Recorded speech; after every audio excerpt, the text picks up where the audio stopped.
ಎಂದು ಪಣ ಕೊಡುವೇನಾಯಿತು. ಪ್ರಕೃತಿ ಮಾತೆ ನಿನ್ನ ಮಡಿಲಲ್ಲಿ ಬಹುಕಾಲ ಬದುಕಬೇಕೆಂಬ ಆಸೆ.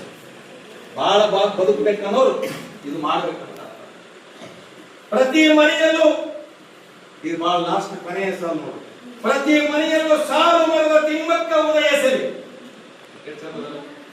ಇವೆಲ್ಲ ನಾ ಹಿಂಗಲ್ಲ ಟೈಮಿಗೆ ನಾನು ಹೋಗಿ ನಾಳೆಗೆ ಸಾಲು ಗಿಡ ನೋಡ್ತೀರಿ. ಪ್ರತಿ ಮನೆಯಲ್ಲಿ ಸಾಲು ಮರದ ತಿಮ್ಮಕ್ಕ ಉದಯಿಸಲಿ, ಹುಟ್ಟಲಿ, ಉದಯಿಸಲಿ. ನಾನು ಸಾಲು ಮರದ ತಿಮ್ಮಕ್ಕ ನಂಗೆ ಆಗುತ್ತೀನಿ. ಯಾಕೆ ಸಾಲು ಮರದ ತಿಮ್ಮಕ್ಕ? ಯಾಕೆ ಆಫೀಸರ್ ತಾಯಿ ಏನಿದ್ರು ತಾಯಿ ಪರಿಸರ ಕಾಳಜಿ. ಶಾಲಾ ಕಚೇರಿ ಮನೆ ಸಾರ್ವಜನಿಕ ಸ್ಥಳಗಳಲ್ಲಿ ಗಿಡಗಳ ಸಾಲು.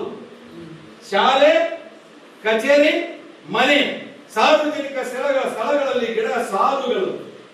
ಹಸಿರೇ ಉಸಿರು ಎನ್ನುವ ಭಾವ, ಹಸಿರೇ ಉಸಿರು ಎನ್ನುವ ಭಾವ ಎಲ್ಲರಲ್ಲಿ ನೋಡಲಿ, ಎಲ್ಲರಲ್ಲಿ ನಿನ್ನಲ್ಲಿ ನೋಡಲಿ, ನನ್ನಲ್ಲಿ ನೋಡಲಿ. ಪ್ರಕೃತಿ ಮಾತೆ ನಿನ್ನ ಮಡಿಲಲ್ಲಿ ಬಹುಕಾಲ ಬದುಕಬೇಕೆಂಬ ಆಸೆ. ಇಷ್ಟು ಈ